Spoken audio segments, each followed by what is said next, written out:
What's good, fans? This is your man Cam here in San Francisco, wrapping up the Game 1 of the NBA Finals here at Chase Center. You see me on the floor here.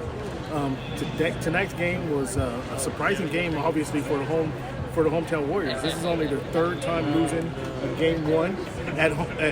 This is the third time losing a Game 1 at home. So they got some work to do. They got some things to think about. Tonight, I think the difference in the game tonight was Derek White's 21 points. He was 6 for 8 from three-point range. That was huge for them. They gave him an extra lift. That was the fifth person on the team to go in double figures. And to make up for Tatum's subpar game. But on the Warriors side of the ball, they gave up 40 points in the fourth quarter. That was totally unexpected for them.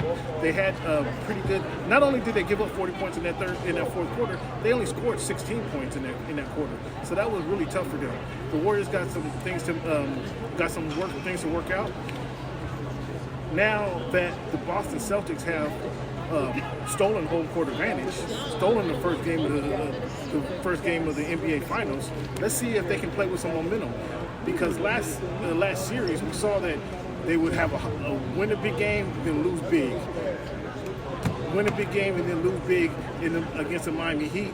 Are they going to have some consistency this series?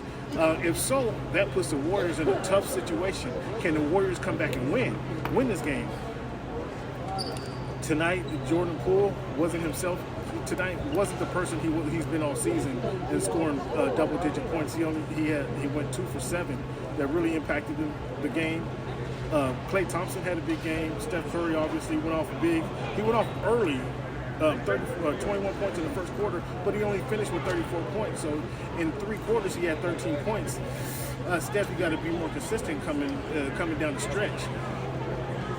The Celtics, with Al Horford hitting big shots multiple times in that fourth quarter, really killed these Warriors. Al Horford, Derek White really impacted these Warriors. We're going to come back here and see what happens on Sunday in Game 2. Follow your guy, Voice of the Fans on Twitter, or excuse me, @ Voice of the Fans on Twitter. You can follow Cam Voice of the Fans on Facebook, or follow the Voice of the Fans YouTube channel, and then you'll see my Voice of the Fans podcast each and every week that we record each and every week. So shout out to my guys, Cleavon, who helped me out with that. The guys at Hoops and Brews, who really put us on their platform to really get large. Shout out to you guys. Shout out to everybody who supports this journey. I really appreciate it. I'm having a blast. I hope you guys enjoy the exclusive content we're able to bring you guys.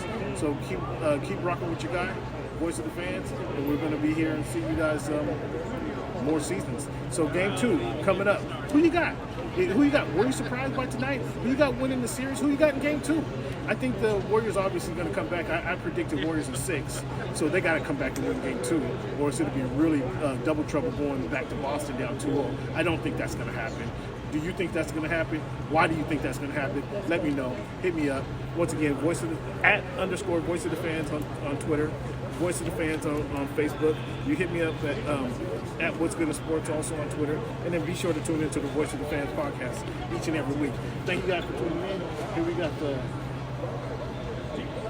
Grant Hill, Steve Smith, Shaq down there, Jim Scott right here doing this thing.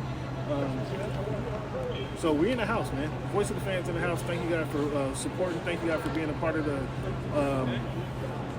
the lineage. Thank you guys for being a part of this run. I appreciate it because I'm going to keep going. Thank you guys for your support. Have a great one.